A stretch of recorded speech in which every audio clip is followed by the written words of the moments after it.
Wake up to money. Wake up to Rodney. I'm on my way to do a loft conversion.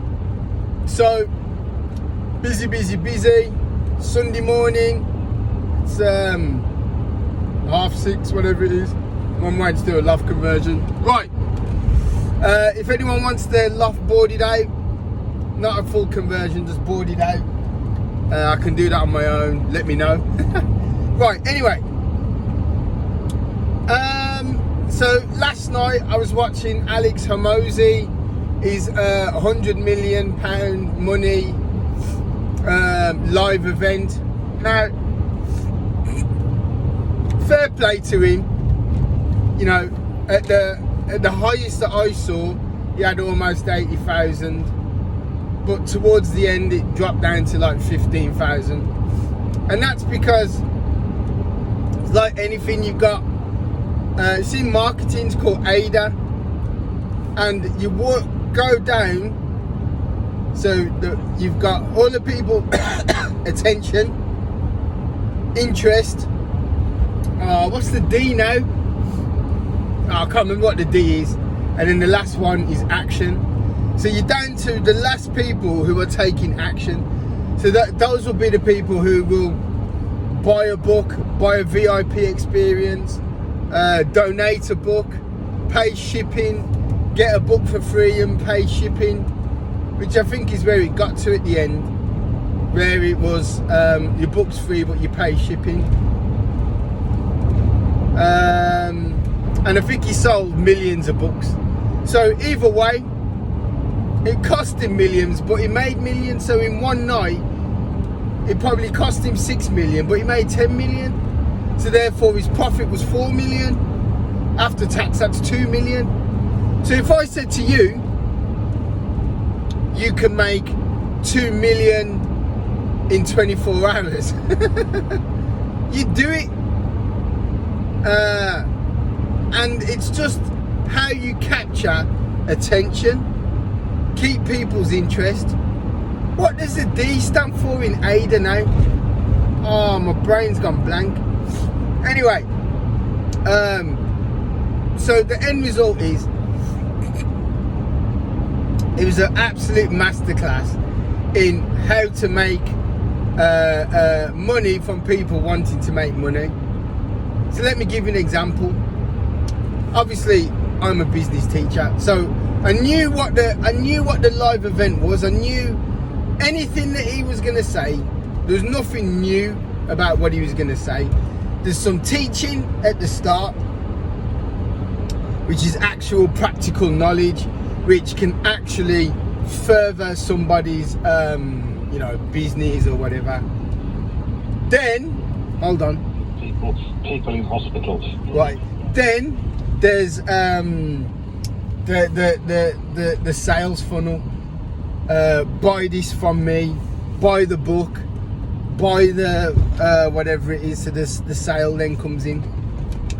Then it basically becomes the sale, and keep people hooked on the sale, and show people. It's very Grant Cardone. You buy his university, you buy his book, you buy his things, but ultimately you buy the coaching, you buy the course, you buy the. So that's what you're buying. He wants the big ticket items. That's why you gave you could pay £249 per month for 3 years, whatever it is. So if you can't afford it that way, you can afford it this way. That gives him multiple income. People signed up to that. $249 a month doesn't sound as much as paying 15 grand straight out. And he had multiple ways of how people can pay money to him. Now, at one point he said something like £1 million. Someone for consultancy would pay £1 million a day. Now, another multi-millionaire might do that in terms of, but someone building a business, starting a business, is not going to do that unless they're a multi-millionaire already. Maybe some sheikhs in Dubai or something. But it was enjoyable, it was fun, it was good to be involved. But like I say to everybody in everything, do your research. Do you understand what's being asked of you? Do you understand the requirements? Do you understand? Now, the way people who look, this is how people I'm not going to use the word manipulate, but they put you into a corner where it becomes emotional, where they almost attack your aspirations, and in doing that say, oh, if you don't buy this, you're not ambitious. But they don't say it in that way. They say it in a way that makes it seem that way. So that's why a lot of people go to these events and feel they have to buy. You never have to buy anything. Yeah, you think about it. What is the benefit? Is there a benefit? If there is a benefit, excellent. If there's no benefit or some benefit, yeah, or 50% of benefit. Now, if he was selling shares in his company, I'd have bought shares 100%, because he's just made or he's just received over £10 million in income in 24 hours. So if he was sharing that out in dividends, yeah, I'd at least get a couple 100,000, depending on how much I'd invested into his company. So let's say if I'd invested £10,000 into his company, 50 miles an hour, right? If I'd invested 10 grand in his company, yeah, and he's just made 10 million, chances are I'd get over £100,000 or just above £100,000 for a £10,000 investment. Now that is fantastic. So that's the difference. I'm not investing in his company. He wasn't selling shares. He's selling a product from his company to make his company the £100 million company that he is, that he's booked titles. So it all makes sense. It all makes sense, and it's the same principle. The person in the American gold rush, the person selling the shovels, buckets and shovels, yeah, or was it shovel and spade or whatever it is, bucket and spade, were the people who became millionaires, yeah, because the likelihood of people finding gold or in enough quantity to have become millionaires was so minute because of the amount of people doing it. So the person who was on the edge of the gold rush, the edge of the mine, selling a bucket and spades, was the true person becoming a millionaire. It's the same thing. It's the same thing. It's the same thing with Alex. Now, obviously, photography is my love. Yeah, wildlife photography. Now, it's similar. Yeah, there's only one or two photographers who make any money. There's only one or two photographers who are millionaires. The rest are doing weddings for £1.5 grand, and only 3 or 4 of them a year anyway. The rest are very few wedding photographers have every Saturday and Sunday booked out. I'd hazard a guess that only about 20 or 30 in the country, yeah, have enough to live on just from wedding photography. So I would beware of how it's positioned that you can make money from a certain thing. And it's like I keep saying, yeah, whatever it is that you choose to do, make sure you love it first. And if you're just getting into it for money, so let's say even if you was a trader, you don't have to love trading, but you have to love taking risks. You have to love analytics. You have to love how you approach something, because that is how you would become good at it. That is how you would become go. That is how you would become you'd make money, because you constantly are into the numbers, the values, the trades, the ups, the downs. You're addicted to it. They're the people who make the money. Yeah. And they make it seem like it's this rock and roll lifestyle, which it is once you're successful. Yeah, which it is. But making money from buying and selling stocks and shares, these people are some of the hardest working people going. They might make it look like there's this one person who just buys a stock, sells a stock, makes $1 million. It's never that simple. Nothing's that simple. People think, oh, footballers, they get paid lots to do nothing. Do you know how hard it is to become a footballer? Do you know how many millions of kids want to be footballers? They say, like Ituma last night knocked out Dillian White in less than 2 minutes, or whatever it is, in 2 minutes, or the first round anyway. Kid's 20. Do you get what I mean? Like, but to be as good as he is, yeah, Ituma, what work has he put in? He's probably put in thousands and thousands of hours. And it's the same principle. No one sees the hard work. It's the same with me and my YouTube channel. I've been on 5,436 subscribers for 3 years. I can't seem to break it. And I've even contacted YouTube to say, what is going on? Why are you not pushing my channel? And it's clear, once I buy some Google ads, they'll start pushing my channel. So whenever you see anybody get 10,000 followers and they've only just started their channel, it's because they've either bought Google ads or they've paid for the viewers, whatever they're called, the subscribers. I'd rather do it by hard work and giving good content and making sure that what I say is what I say. Yeah, it's like there's different ways. Look, everybody does business differently. This is how I do business.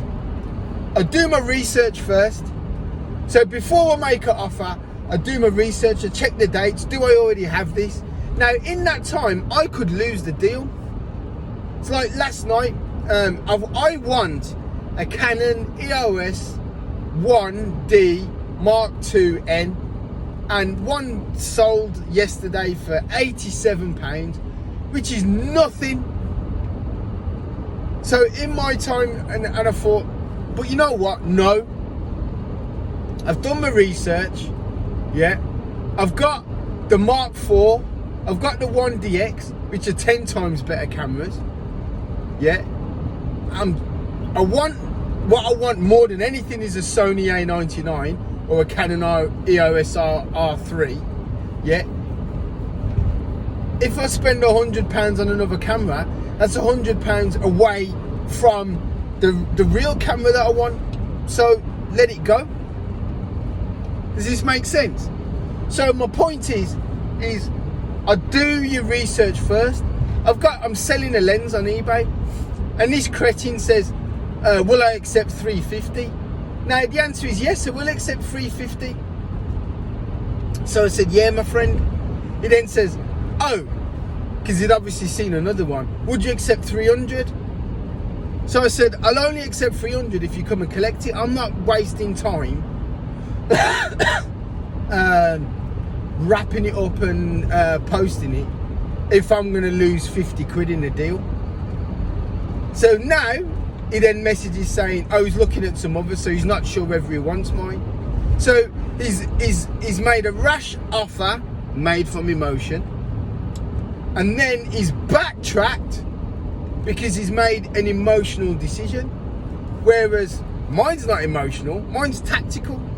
Yeah, I am selling you something that I no longer have an emotional attachment to.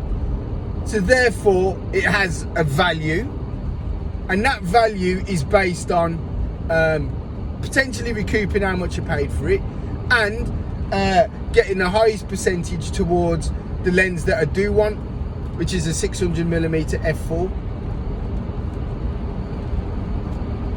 Check that out then. So my point is, I've done my research. I know what I'll accept for it. I know what the extents where I'll go. Yeah. And it's what I always say, and that's what my next book is on. Making decisions out of emotion. Leave emotion for romance. Leave emotion for football as a fan. Leave emotion for seeing someone get off a plane that you haven't seen in years, or an old friend, or a film that you love, or the cinema, or chocolate, or a nice glass of wine in the French Riviera. Yeah. These are all emotional things. These are great. Your daughter's graduation. These are all amazing things. Leave emotion for that. Business is tactical. Business makes sense. Yeah. And as soon as someone becomes emotional in business, yeah, then yes, you want to evoke emotion in the person you're selling to. But as a seller, yeah, there's no emotion involved. It's transactional. The buyer has emotion because whatever they're buying either brings them an outcome, yeah, so an emotional feeling. So like when I was collecting 80s toys, yeah, my 80s toy collection, of which I'm still paying for, my 80s toy collection was based on buying emotions. So therefore, all levels of understanding, task, tacticality, reasoning went out the window because I was buying emotion. I was buying an emotional state from when I didn't care about anything, from when I was a child. So from before I was 12 years old. That's what I was buying, and with every purchase, yeah, I got a little bit of that 12-year-old boy back, or from 5 to 12. I got a little bit of that period back in my life with every transaction. So therefore, it didn't matter how much I paid. It didn't matter what it cost. It didn't matter because it was all emotional. Now, when I woke up from that emotion, yeah, I realised, yeah, I'm spending a fortune, and the dopamine of each emotion was getting less and less and less and less each time. Now, well, I just don't buy them anymore. Doesn't matter what I see, and if it could be for 30p, I still don't buy it, because now I'm thinking about my future, and in terms of where I want to position myself as a businessman. So, like now, I'm doing this loft. Money goes towards my lens. Yeah, money goes into towards that. So listen, like and subscribe, guys. It's time to go. I think, yeah, I'm here. Time to go. Like and subscribe. Give me a thumbs up and a share. Nice one. See you later. Bye.